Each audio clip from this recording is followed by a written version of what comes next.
怎么回事？再探再报，妹，好是嘞。Who would have known that with this thumbnail, Mr. Pokey created one of the greatest gacha memes in 2024? It's been used sarcastically, sure, especially when Kuro's made some minor blunders with their patches and fixes across the game's lifecycle. But it's also been used for many of the positive changes the devs have made, actions motivated by the direct feedback of players. The devs listened wouldn't be a popular phrase if it wasn't true. And the Wuthering Waves developers do, in fact, listen. And the public reception to their listening has been so positive and industry-warping that other gacha developers, including the biggest one in the business, have been forced to start listening as well. It just took them a couple of years and a bit of pressure. It turns out that healthy competition is a good thing, despite what some players might say. There's two reasons why Genshin Impact has seen more quality of life updates in the past 4 months than they've seen in 4 years of service. Those reasons are called Wuthering Waves and Kuro Games, a game developed with the harshest feedback of its predecessors in mind, and developers who are constantly keeping their finger on the community's pulse to find and fix whatever issues players are having. When Kuro hears a complaint, they fix it, and they don't just do the bare minimum, they go above and beyond. Today we'll be breaking down why this is the case, exploring how the devs have kept the player experience top of mind, from Wuthering Waves' development and baseline mechanics, all the way to the massive quality of life updates we've seen since launch. The number and content of these changes is absolutely astonishing. And most importantly, actually useful and accessible for the player. As always, if you enjoyed this content, please hit that like and subscribe button. From the ground up, Wuthering Waves was a game designed to limit player frustration.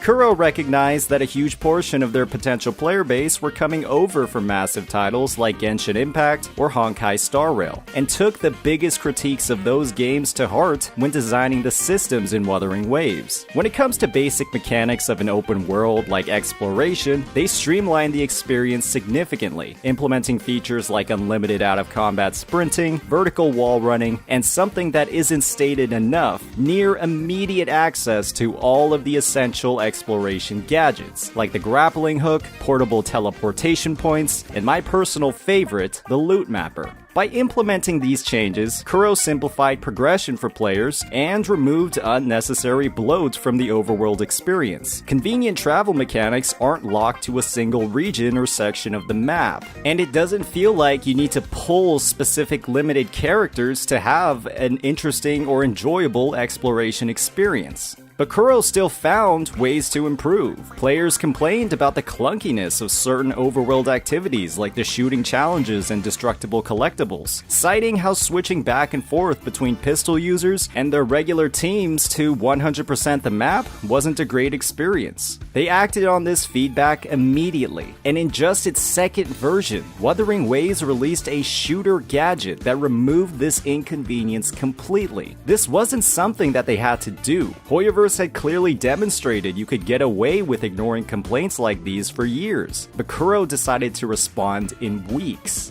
This wasn't something that they had to do. Everybody unlocked Chisha for free in the first 5 minutes of the game, but Kuro wanted to go above and beyond to cater to players. That's why people say the Wuthering Waves devs listened. It's because they do.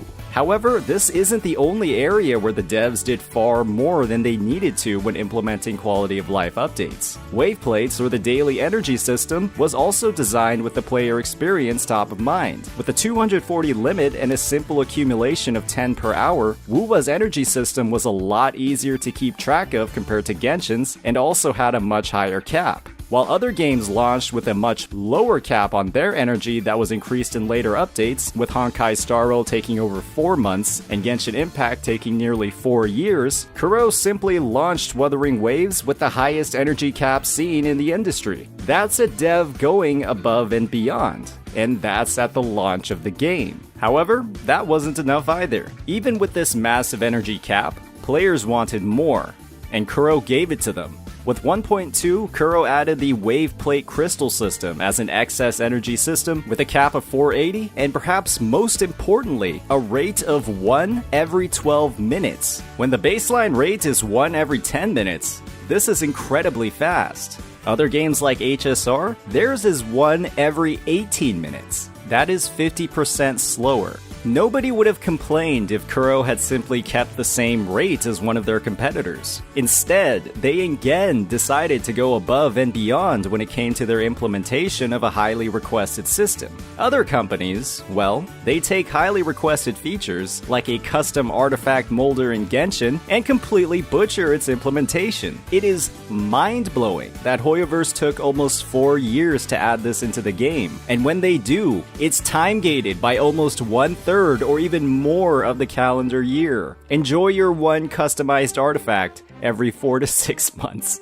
But while we're on the topic of gear, this was another area where Kuro demonstrated an incredible amount of player receptiveness. Echoes were one of the most unique and creative takes on the gear grind in gacha games, with the ability to infinitely farm overworld monsters and the streamlined methods of obtaining critical components of a character's build with its design of the 1, 3, and 4 cost system. Echoes were another big pain point for players, with the large disparity between the availability of echoes and the actual experience and tuners used to level them up.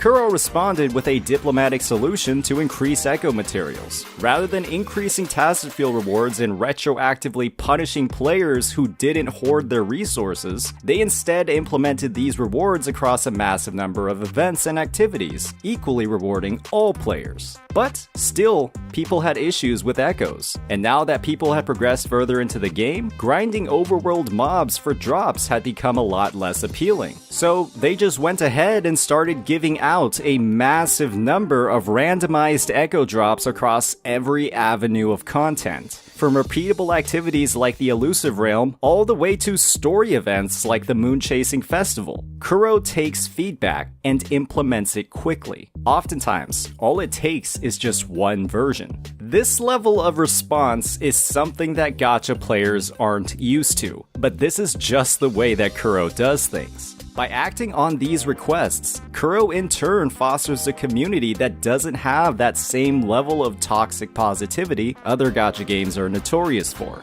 and that's a very good thing. These are only a few examples of how the devs listen, and how they've been listening for a very long time. There are even smaller updates I could have mentioned as well, but it's important to highlight where Kuro has demonstrated their care for the player base and their enjoyment of the game. Just imagine what the future updates will have. As always, if you enjoyed this content, please hit that like and subscribe button. Peace out.